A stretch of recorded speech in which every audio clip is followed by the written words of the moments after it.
If you're looking for an easy way to get in and out of the water, this angled swim ladder is a solid upgrade. It's designed for a comfortable climb with great traction on every step. Before you start, assemble everything on land. It's a lot easier than trying to manage loose parts over the water. Lay the ladder flat, just like it would sit in the swing-up position on your dock. Start by sliding a washer onto each hex bolt. Then insert the bolts through the top holes of the ladder with the threads facing outward. Add another washer to each bolt, then bring the ladder handles into place. Make sure the handles are pointing up and the spring pins are facing toward the ladder. Next, add the remaining washers and thread on the jam nuts.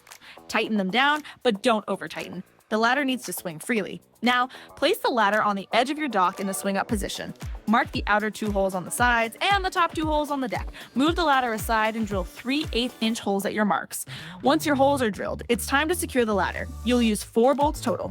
2 bolts go through the sides of the dock frame into the outer holes of the ladder handles.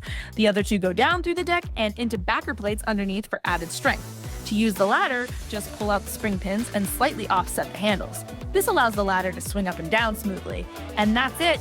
You're ready to enjoy safer, easier access to the water. If you're ready to upgrade your dock, check out the angled swim ladder at greatnortherndocks.com.